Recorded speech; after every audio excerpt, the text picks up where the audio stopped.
तो आज मैं आप लोग को लाओ त्से के बारे में कुछ बताऊंगा।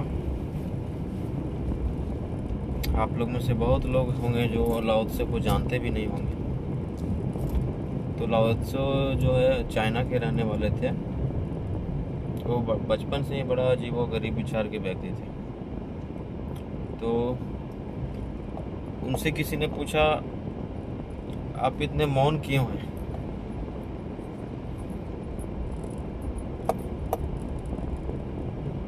तो उन्होंने जवाब दिया,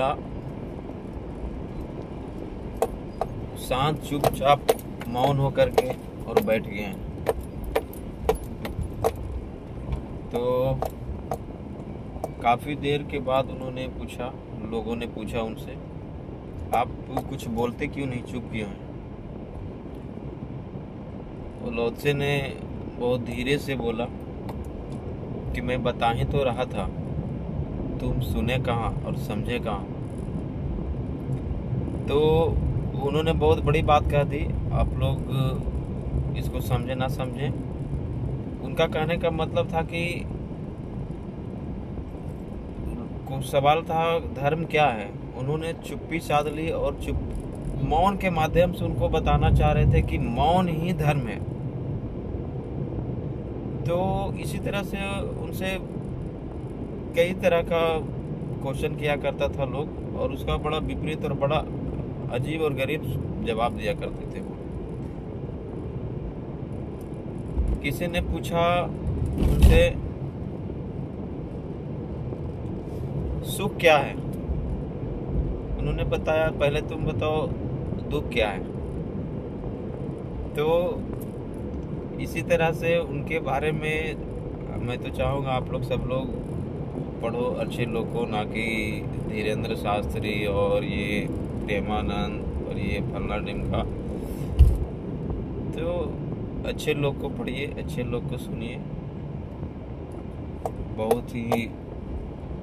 बहुत कुछ सीखने जानने को मिलेगा।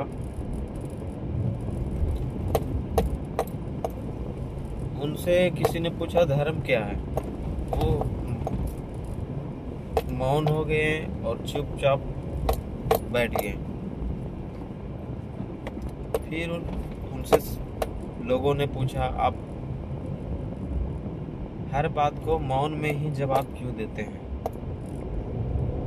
तो लाओ त्से का अक्सर और अधिक मैक्सिमम जो है ये जवाब मौन में ही रहता था। तो लाओ त्से ने कहा, उनसे जब लोगों ने पूछा कि मौन क्या है, तो उसका बहुत सटीक और बहुत कम शब्दों में जवाब दिया कि मौन वह रसगुल्ला छेना मिठाई की तरह है। आप जब तक आपको रस छेने के बारे में कितना भी बता दिया जाए, समझा दिया जाए, पढ़ा दिया जाए, लेकिन जब तक आप उसे खाएंगे नहीं, तब तक आपको समझ में नहीं आएगी छेना का रस क्या है और कैसा है।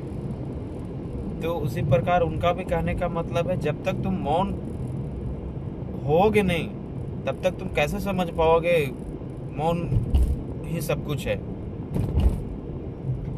समझ में आ रही है बात? तो इसी तरह से बड़ा अजीब और गरीब रहा है उनका किस्सा। उनसे किसी ने पूछा कि फिर पाप क्या है? उन्होंने मुस्कुराया और बोला, पाप कपड़े की तरह है, धो दो धुल जाएगा, लेकिन ध्यान रहे साबुन ज़्यादा खर्च ना हो। साबुन ज़्यादा खर्च ना हो का मतलब समझ में आई?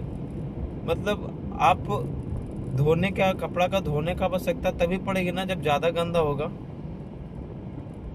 तभी तो साबुन का भी इस्तेमाल ज़्यादा होगा। उसी तरह से ठीक है, पाप कीजिए, लेकिन बार बार पाप नहीं कीजिए, वही उसी चीज़ को रिपीट नहीं कीजिए, दोहराइए नहीं। दोहराइएगा तो साबुन ज़्यादा खर्च होगा। समझ आ रही है बात? तो बड़ा अजीब और गरीब रहा है। मुझे तो बहुत अच्छा लगा उनके बारे में जान के और पढ़ के। आप लोग भी पढ़िए और जानिए अच्छे अच्छे लोगों के बारे में। थैंक यू, धन्यवाद।